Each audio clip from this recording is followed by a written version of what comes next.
Hola, ¿qué tal están? Bienvenidos a este Calle Mayor en el que analizamos distintos asuntos que tienen que ver con la actualidad y distintos colectivos. En este caso vamos a hablar del Día del Refugiado, que fue el pasado 20 de junio, y vamos a hablar largo y tendido de este asunto con el responsable de Accen en Castilla-La Mancha, Braulio Carles. Gracias por estar con nosotros. Gracias a vosotros.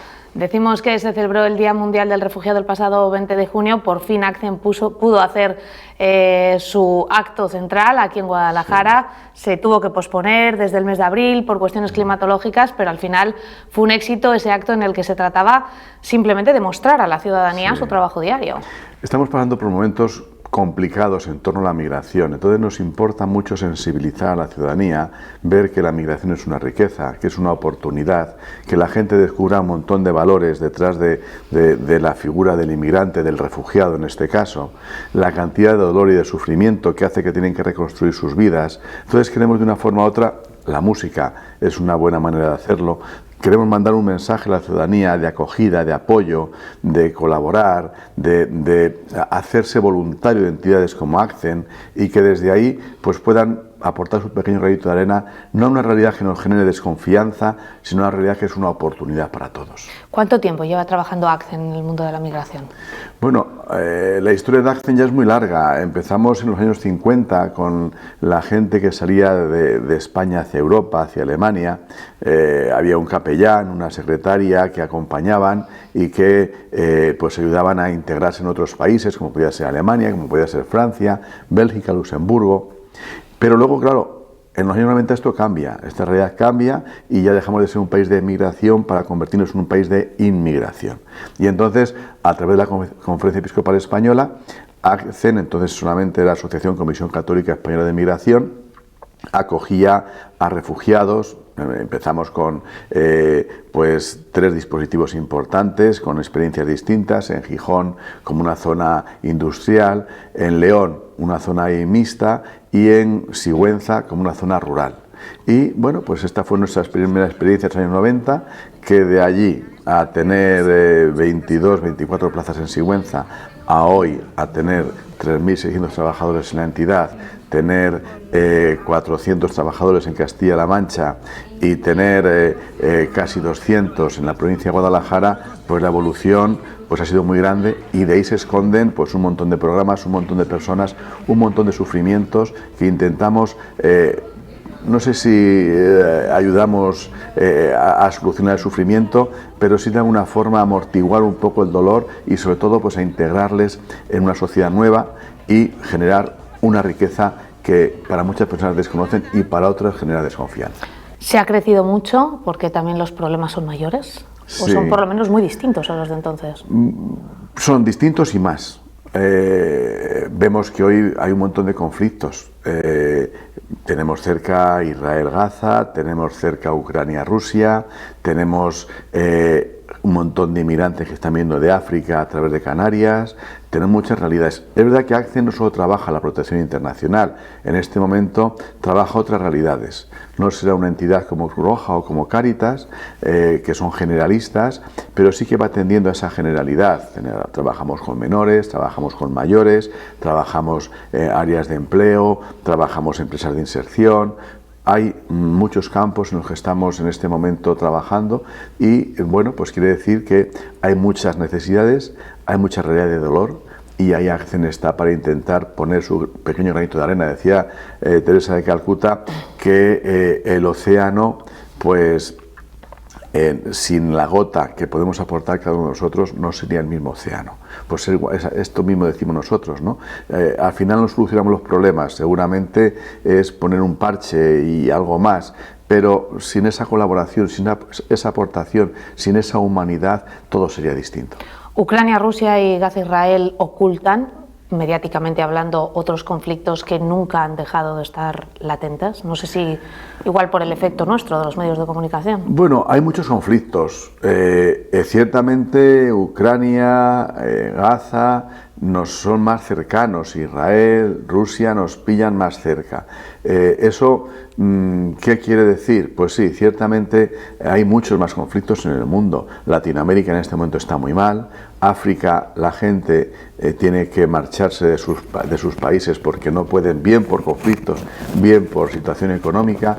Dice el Papa Francisco que estamos en una situación de tercera guerra mundial en islas, y yo creo que esta es una gran realidad, porque si volvemos a los orígenes de ACCEN en los años 90, cuando teníamos 22 o 24 plazas en Sigüenza, después los Kosovares, que fue otro empujón importante, a hoy que tenemos pues cerca de 6.000 plazas en Castilla-La Mancha, hemos atendido a cerca de 6.000 personas, que en la provincia de Guadalajara durante el año pasado hemos atendido a más de 1.000, que la entidad ha atendido en protección internacional solo a cerca de 30.000 personas, pues quiere decir que la situación mundial es preocupante, y de hecho estamos viendo las situaciones políticas de los diferentes países que nos preocupan a todos, y países poderosos como Estados Unidos en Europa, ahora hemos visto Francia, y todo esto ciertamente pues a todos nos preocupa. ¿Qué deriva va a tomar todo esto? ¿Vamos a cerrar fronteras ante las necesidades y los sufrimientos de muchas personas que están ahí, y que una vez más, como dice Papa Francisco, seguramente en este momento el único líder mundial con autoridad moral ante todos, creyentes y no creyentes, el Mediterráneo? ¿Cuánta gente no ha muerto en el Mediterráneo? El Mediterráneo solamente se ha convertido en un cementerio, y solamente el Mediterráneo sabe la cantidad de personas que han muerto en ese intento por llegar a un lugar más digno y mejor.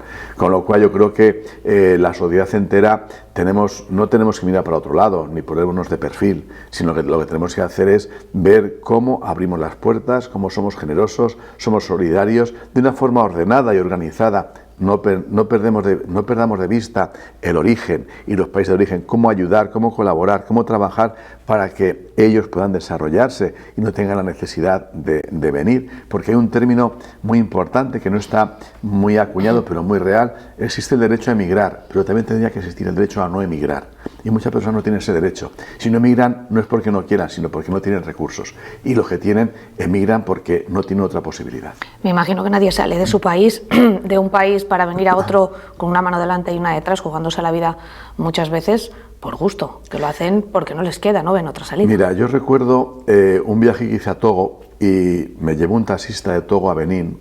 Bueno, pues entre mi mal francés y su nulo español, pero al final conseguimos entendernos en el trayecto. Y él me decía: mira, yo ya intenté una vez marcharme a Europa por el Líbano. Allí pues no pude, me cogieron y me mandaron para atrás. Estoy ahorrando dinero. El día que pueda, otra vez volveré a marcharme. Dice, volveré a marcharme por dos motivos. Mis hijos aquí, dice, yo no vivo mal, ganaba unos 300, 400 euros, lo que significaba al mes, y con eso él vivía en Togo. Dice, pero el problema no lo tengo ahí. El problema lo tengo que mis hijos aquí no tienen ningún futuro. No tienen futuro porque no hay sanidad, no hay educación, y son los dos pilares imprescindibles para que un país se desarrolle. Y entonces él tiene claro que en cuanto pueda otra vez lo intentará, y como él, miles y miles y miles de africanos tienen esta idea: quien no sale es porque no puede. Con lo cual, ante esto, ¿qué podemos hacer? ¿Cerrar fronteras y que se mueran en el Mediterráneo porque no es nuestro problema? ¿O podemos coger y preguntarnos qué puedo hacer yo por esa persona?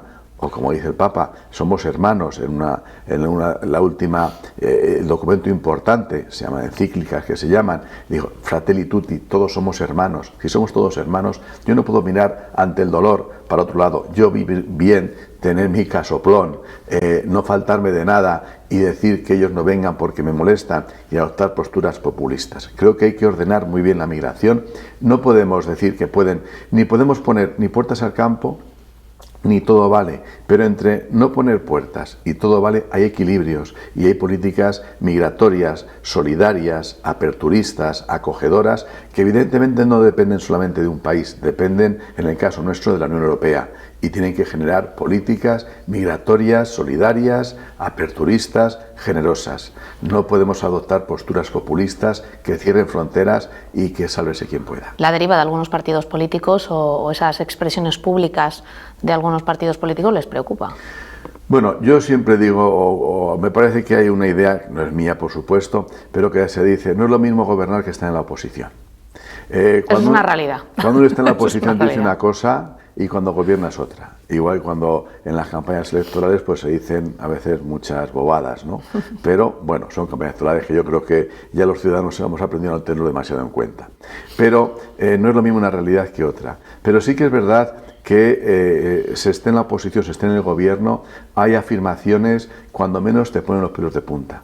Porque yo cuando oigo barbaridades invitaría a ese político de turno a que conociera, que se asomase un poquito a África o a Latinoamérica y viera una familia concreta que viven en 10 metros cuadrados, un matrimonio con 10 o 12 o 15 hijos y cómo viven sin agua, sin luz, la cantidad de daños colaterales que se generan de todo eso, de incestos, por ejemplo, de pobreza, de miseria, de no educación. Entonces, en todo ese contexto, la gente se ve obligada a salir y a emigrar.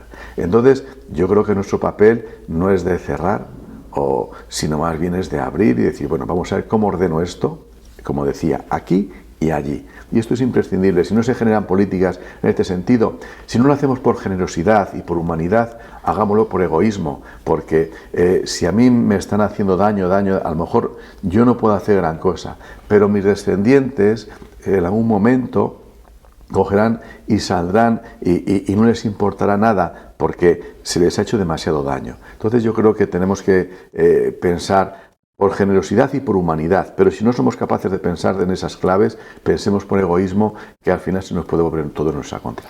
¿Castilla-La Mancha y Guadalajara somos tierras solidarias? Bueno, los datos lo dicen, sí, yo creo. Y no solamente Castilla-La Mancha y Guadalajara, España es un país acogedor, es un país solidario. Si a veces no lo somos es por miedo, y el miedo es libre. Por eso, lo que te decía al principio, me parece muy importante sensibilizar y que la gente conozca la realidad de la migración y conozca lo que significa que una persona venga huyendo de su país porque le persiguen a él, porque hay una guerra, un conflicto, porque persiguen a su grupo. Yo creo que en la medida que la gente conoce esto, o no tienen corazón, o si tienen corazón, se vuelcan a ayudar. Nosotros hemos tenido muchas experiencias en todos los sentidos, ¿no? Un hermano llevamos ya más de 30 años trabajando en la provincia de Guadalajara y en Castilla-La Mancha, y hemos visto gente de rechazo, pero que en un diálogo han cambiado de postura, o gente que incluso quería ayudar, pero el disparo lo tenían equivocado.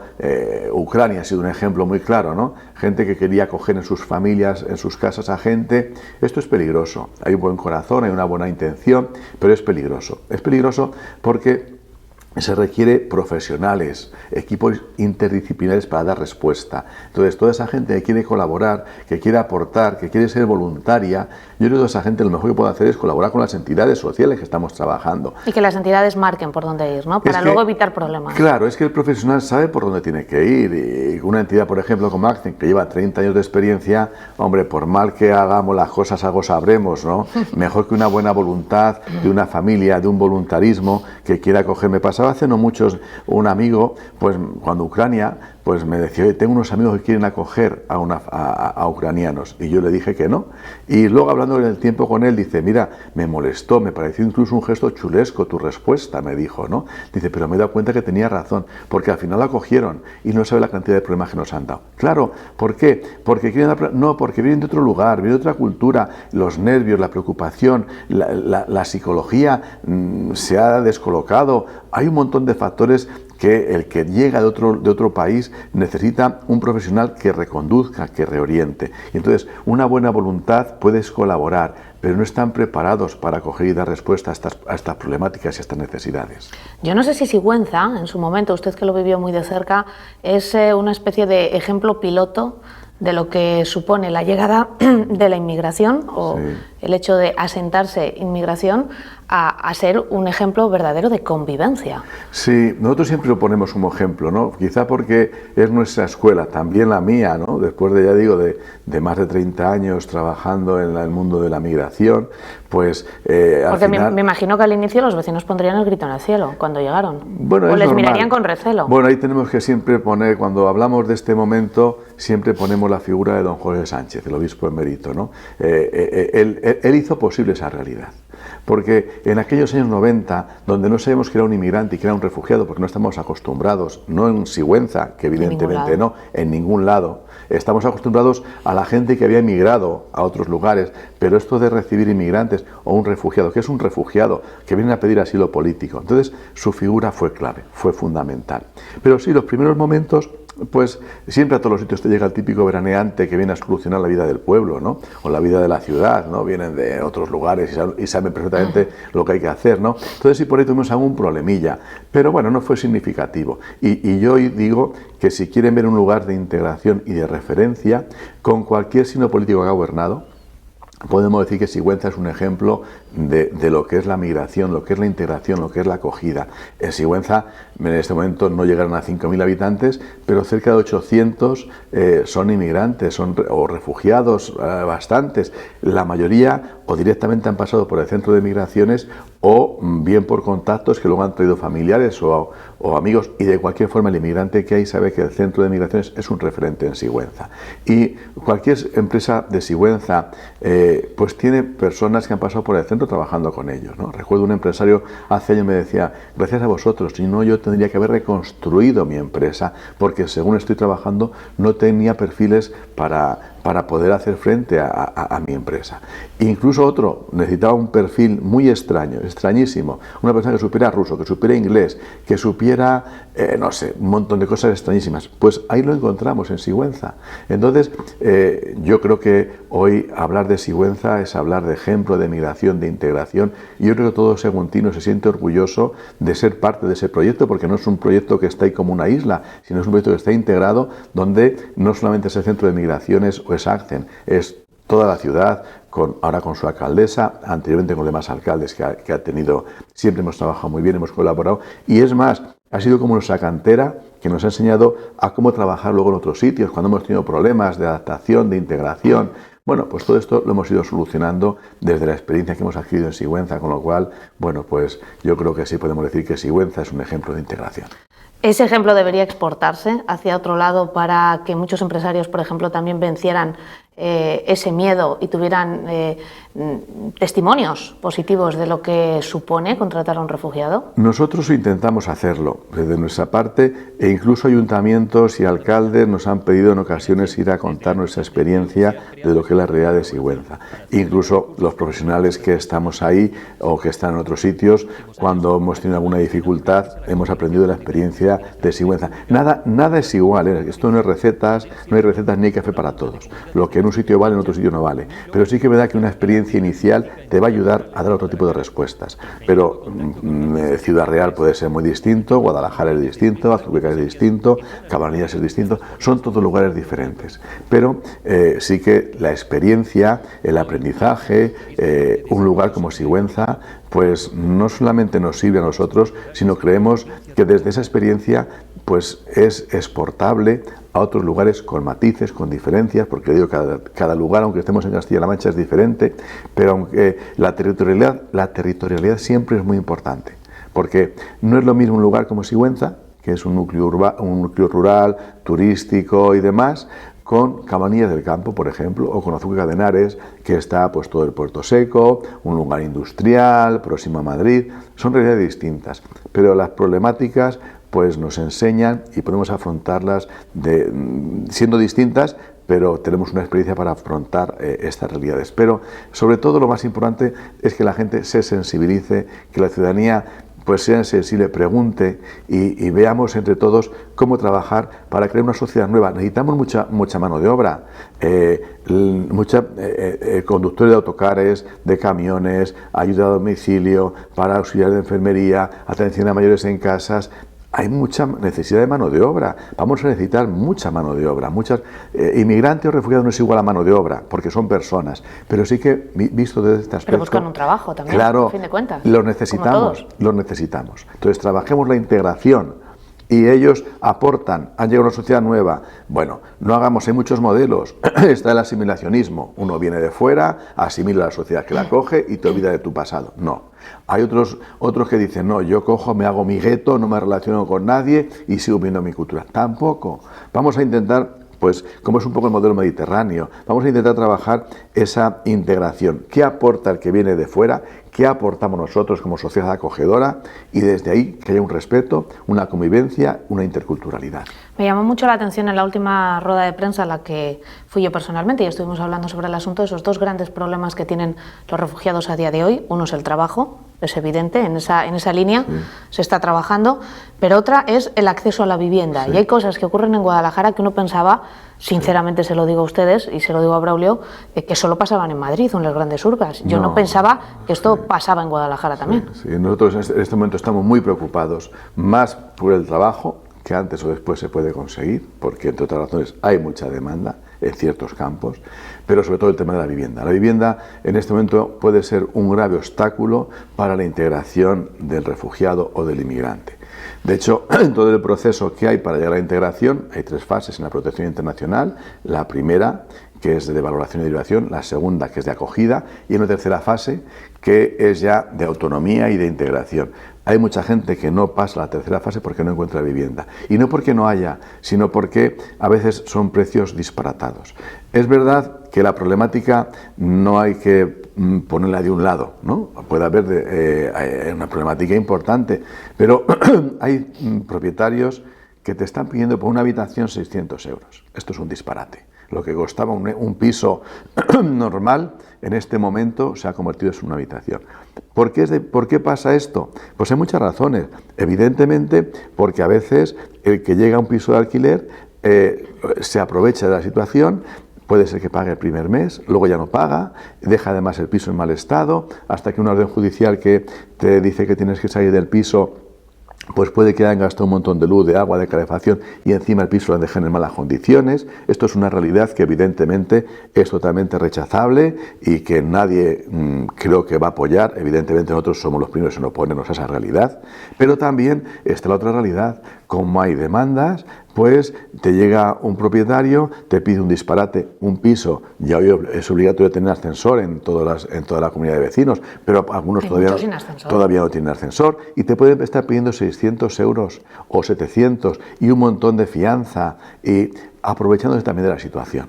Es necesario y es urgente crear políticas de vivienda que esto lo regule, que cuando alguien abuse se busquen soluciones rápidas y urgentes, y también que no haya propietarios que abusen de su situación y que pidan disparates por una propiedad, por una vivienda, por un alquiler, con un montón de meses de fianza, que al final... al inquilino lo obligan a subalquilar, por así decirlo. Bueno, y luego esa es otra realidad, efectivamente. Hay una tercera realidad, que es esta: esos mafiosos que hay, entre comillas, que se dedican a realquilar lo que les han alquilado también a ellos, ¿no? O sea, todo esto hay que ponerlo en orden. No podemos estar, y se puede poner en orden. Yo creo que, como siempre, trabajando todos los actores de los territorios, las cosas se pueden solucionar. Y en este caso está la Consejería de la Dirección General de Vivienda, está la Consejería de Bienestar Social, están las entidades sociales que estamos trabajando en la mediación en vivienda, como es el caso nuestro de ACCEN, que también tenemos en Castilla-La Mancha programas de mediación en vivienda. Están otras entidades, como puede ser Cáritas, como puede ser Cruz Roja, como puede ser otras muchas entidades, que también tienen mucho que aportar en este sentido. Entonces, se trata de trabajar todos juntos, de que se generen políticas de vivienda que erradiquen rápidamente estos problemas para que el propietario tenga seguridad y tenga garantías y esté tranquilo, y que no haya abusos por la otra parte. Pero ya digo que la problemática no es sencilla y que en este momento todos son responsables de la situación que hay. Es un problema complicado al que tenemos que poner solución, desde luego, que afecta a personas refugiadas y afecta a personas que no son refugiadas también. El tema de la vivienda es un tema tremendamente amplio. Sí, no lo podemos tampoco reducir amplio, a la pero migración. a ellos les afecta porque son personas más vulnerables. Pero afecta a todos. Afecta a todo el mundo. Sobre todo afecta a la persona vulnerable, al pobre, a la persona que está en Cáritas, en un centro de personas sin hogar y que tiene que salir, pero sus recursos son escasos y no puede acceder a una vivienda o siquiera a una habitación porque los precios son desorbitados. O sea, afecta a toda la ciudadanía que busca un alquiler, pero especialmente afecta a la gente más vulnerable, que pueden ser inmigrantes o puede ser población autóctona, tampoco lo olvidemos. Braulio, el objetivo principal de los refugiados cuando llegan a países como España o a comunidades como la nuestra, en Guadalajara o en Castilla-La Mancha, ¿es conseguir asilo? El objetivo principal es volver a tu país. Esto es como el conejo que le pones la zanahoria y eso le va motivando. Y bueno, pues vengo a mi país, vengo a otro país que no es el mío, salgo de mi país, quiero conseguir asilo, pero además en muchos casos la situación inicial es engañosa. Había una película hace bastantes años, La Mierla se llamaba, y era un grupo de albaneses que iban a Italia como inmigrantes y todos pensaban en jugar en la Roma, en el Milan, en el Inter, en la Juventus, todos venían con esto. Hubo tantas dificultades, algunos murieron en el trayecto, otros lo pasaron tan mal, cuando llegaron ya no les importaba nada, solamente les importaba sobrevivir. Bueno, pues esta es la realidad migratoria, efectivamente. Cuando llegan aquí, si es inmigrante económico, lo que viene buscando, pues una situación que te dé respuesta, un trabajo, una vivienda, unos papeles. Además, pues con cierto autoengaño, porque cuando hablas con tu familia, aunque estés pasándolo fatal, que normalmente al principio se pasa muy mal, tú dices que lo está pasando fenomenal, que no pasa que se atan los perros con longaniza prácticamente, ¿no? Y si eres persona que vienes huyendo porque te persiguen a ti o a tu grupo, o vienes de una guerra o de un conflicto, pues buscas cuanto antes tener papeles. Nunca dejas de mirar a tu país de origen. Nunca deja de mirar a la gente que se ha quedado allí, a tu familia, a tus padres, a tus vecinos, a tus familiares, a tus amigos. Nunca dejas de mirar a ver cómo están ellos, ¿no? Pero sí, lo más inmediato que buscas es esto, es conseguir documentación, conseguir un trabajo, conseguir una vivienda y, entre tanto, mandar dinero al país de origen. Esto lo hacíamos también nosotros cuando surgió lo que algunos llamaron el milagro español. Surgió porque los inmigrantes españoles que estaban en Alemania, por ejemplo, enviaban divisas a España y eso hizo que la economía española fuera repuntando. Ellos hacen lo mismo. Cuando tienen algo de dinero, enseguida lo mandan a sus países. Pero hay países de difícil retorno.